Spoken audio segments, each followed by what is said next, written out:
Hello, welcome to my bookshelf. Today I'm excited to do my first ever book versus movie video where I compare the book to the movie adaptation. And this time I will be discussing I, Robot by Isaac Asimov. This was published in 1950 and it was turned into the 2004 movie starring Will Smith and directed by Alex Proyas. This video is going to be mainly concerned about the movie and less so about the book. If you want to know all my feelings about the book, I'm going to link that in the description below. So, that being said, let's talk about the movie. So if you're not aware, I, Robot is basically a science fiction action detective movie. It follows our character, Detective Spooner, played by Will Smith, and he's investigating the death of Dr. Alfred Lanning, who was the director of US Robotics. And he meets Dr. Susan Kelvin along the way. She's an expert in robots and psychology, and she helps him try to just understand more about robots and what they can and cannot do, because he's by no means an expert himself. In fact, Detective Spooner is very distrustful and actually pretty much just hates robots straight off the bat. So Dr. Kelvin's there to kind of help him in his investigation because it has to do with robots. And the main premise of the movie is that Detective Spooner thinks that this robot, Sonny, has murdered Dr. Lanning when everyone else thinks it's a suicide. And everyone thinks it's a suicide because robots can't hurt people. And by that they mean that robots are in impression with these 3 laws of robotics. And that would be that 1, a robot may not injure a human being or through inaction allow a human being to come to harm. 2, a robot must obey the orders given it by human beings, except where such orders would conflict with the first law. And 3, a robot must protect its own existence as long as such protection does not conflict with the first or second laws. All that to say is that there's basically a pyramid scheme of these laws.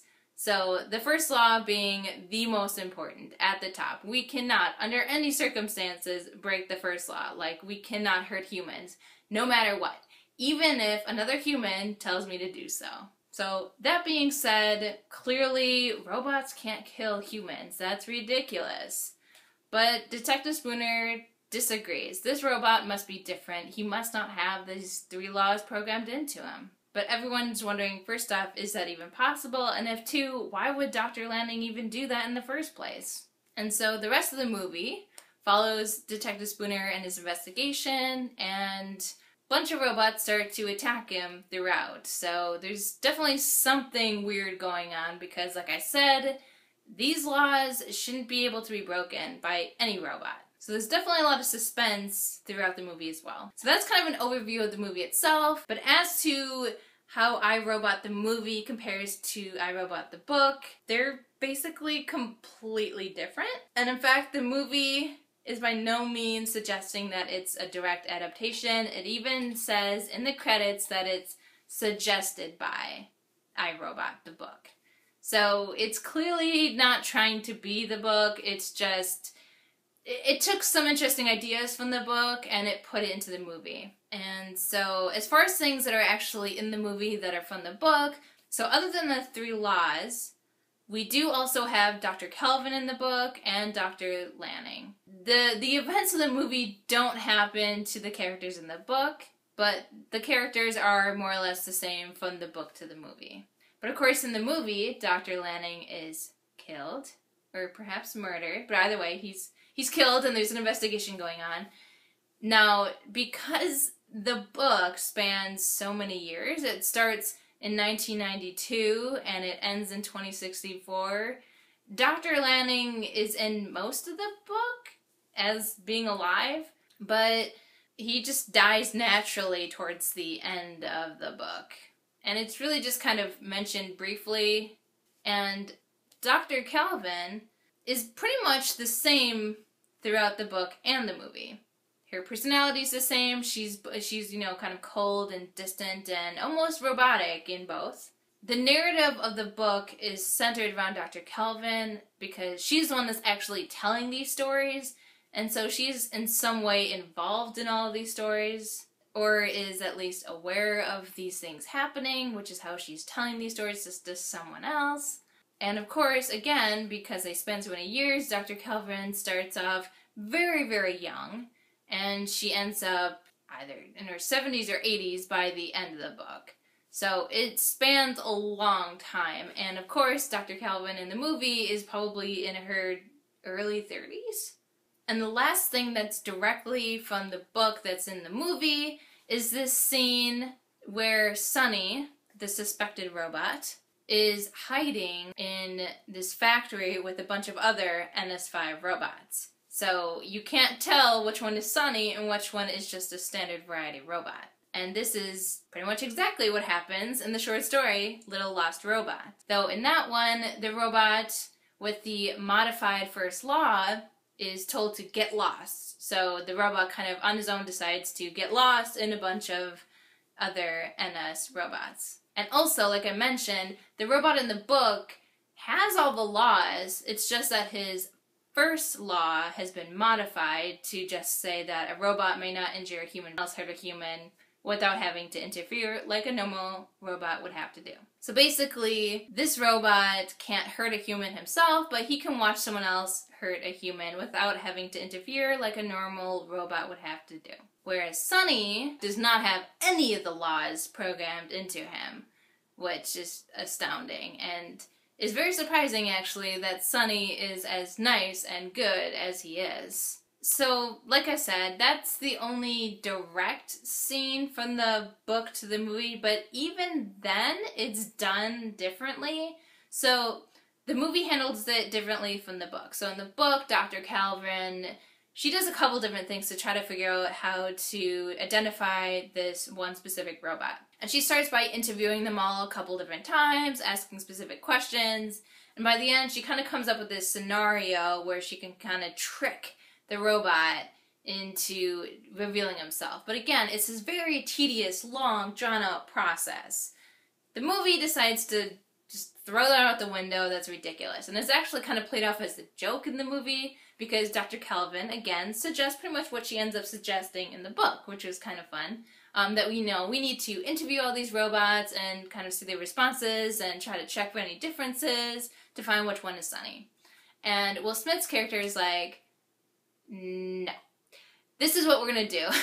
He pulls out his gun and he threatens the robots and thinks that one of these robots is actually going to protect its own existence above and beyond any of the other laws, which obviously we know a normal robot can't do that because of the pyramid scheme. And this actually works. Sunny reveals himself because he starts shooting robots. Though it is interesting that this happens the way it does, because actually in the book, I should say that Dr. Calvin's first response wasn't to do all this long, tedious thing. She does eventually come up with that, but her first actual idea is to just destroy all the robots. Like, having this one robot with even a modified first law is dangerous, and we can't allow that, so we should just destroy them all. There's no point in having them, and honestly, it's just not worth it, so let's just destroy them all. But obviously, US Robots does not agree with Dr. Calvin's position.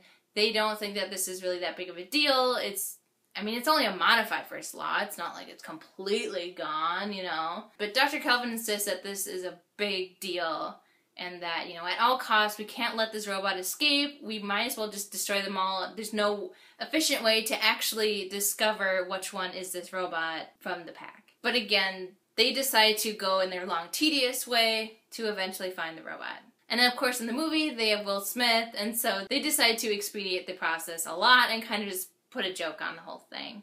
So, handled very differently, but at least a similar situation. But other than that one scene, everything else is different. The only other similarities, I would say, would be some of the themes from the book are in the movie as well. They're just, again, delved into in a whole different way. And one of the big prominent differences from the book and the movie is that in the book, robots are outlawed on Earth. They're not allowed to be on Earth. They're not allowed to even be assembled on Earth. And of course, in the movie, that's all they are. They're just only on Earth, and they're assembled on Earth, all of it. The whole point of the movie is basically that robots have become an essential part of human life here on Earth. And it's kind of the exploration of what that would look like and what would happen because of it, which is in some ways in vain to what the book tries to do, just obviously is talking about different issues because for them, robots aren't on Earth. So the movie definitely has some flavor of science fiction thrown in there, but it's obviously not nearly as intellectual and deep as the book because it is an action movie at its core. And of course, a theme that's discussed in the book and movie is distrust of robots, which is basically personified in Detective Spooner. He hates robots. He's the only one in the movie, really, that even distrusts robots. Everyone else is on board because of the 3 laws. Whereas in the book, there's like this whole society that's against robots and is trying to get rid of them, which is why they were outlawed on Earth in the first place. And so my last point has to deal with a major spoiler of the movie, so if you haven't seen the movie and don't want to be spoiled, don't watch this part. Okay? Alright, so spoiler time. It's kind of convoluted, but basically there's this machine named Vicky. Again, Vicky is not in the book. But she's basically kind of this like operating system of the robots, and she's in charge of all the robots, and she can take control of the robots at any time, excluding Sunny, of course. She's basically evil, and again, she's not in the book at all, but I would say the closest thing to Vicky in the book would be like the brain or one of the machines later on in some of the later stories, but again, nothing directly the same. And Vicky personifies an idea that happens in the last short story that the book ends on. So in that way, they are kind of similar, but again, it's done differently. In the movie, the robots, Vicky is basically evil. Whereas in the book, the robots and the machines that are doing this aren't really presented as being evil. They're doing this for the greater good, and they aren't directly actually hurting or trying to kill anyone to meet their goals. So what exactly is Vicky's goal? Well, this delves into the 0th law of robotics. So this is explained in the last short story and is also kind of delved into in the movie. So basically, logically following the 3 laws in our pyramid scheme, there's actually technically a law that's even above the first law in this pyramid that goes right on top. That would be that humanity itself needs to be protected above all, even above a single human's life. So obviously, it does make sense from a logical perspective, 100 humans is definitely more important to take care of than just one measly human. If we had to sacrifice one human for the 100, then we should do it. That logically follows. So that's how that works. So in this pyramid, humanity's on top, the single human person is after that, and then, we must obey orders from humans, and we have to protect ourselves after that. So Vicky, trying to protect humanity, realizes, as the machines do in the book, that machines and robots are actually the best thing for humanity. Because humanity, we destroy ourselves. We create conflict, war, death, destruction. Robots have been proven over time to actually lower fatalities and make the Earth a safer place. So naturally, it's in our best interest to keep machines in charge of everything. And anyone that gets in the way of this mission needs to be taken care of. And in this case, that's Detective Spooner, and Vicky is out to get him, which is why he's almost killed a bunch of times throughout the movie. And so Vicky's basically an exaggeration of what happens in the last short story, but it is delving into the same issue, and I thought that it did it actually pretty well. And it definitely made it a lot easier to digest, if you will, and understand than it did in the book. I would say that the last short story was probably one of my least favorites to actually read. It was probably the hardest short story in the book to actually get through. It just wasn't that fun, and really nothing happens in it. There's no action at all. There's just this logical puzzle. Again, nothing really happens in it. It's just you discovering this 0th law. I will say that the movie made this 0th law very interesting and entertaining to watch unfold. So I guess overall, talking about I, Robot as a movie, just as a movie and not as an adaptation, It was an enjoyable movie. I originally watched it back in middle school because it came out in 2004. I really enjoyed it, and I still enjoy it to this day. And part of it might be because I watched it when I was so young originally, so I'm kind of biased in how I feel about it, but I do think that it's a fun science fiction action movie with the detective element thrown in there. So for what it is as a movie, I thought it did a good job. I would probably give the movie itself on its own like 4 stars. As an adaptation, it's pretty low on this scale. I don't know how I would rate that, but it wouldn't do that well. It's got some of the same flavors as the book, you know, some of the same themes, if you will, but it by no means translates anything that actually happens in the book, at least not directly. There's a couple of characters, the laws are in there, but there really isn't that much else. And actually, there's a decent amount of characters in the book that don't even exist in the movie. So I definitely agree with the movie's decision to say that it's suggested by the book I, Robot. So just other thoughts about the movie. I love Will Smith. I think he's great, and I really loved him in this. He brought his normal, awesome Will Smithness to this movie. So I really enjoyed that, and it made it a lot more relatable as well. And I really did like how in the movie Dr. Kelvin becomes more humanized through all of this. For everything that the movie was trying to do, because it was trying to be a lot of different genres at once, I thought it did a good job of combining them all.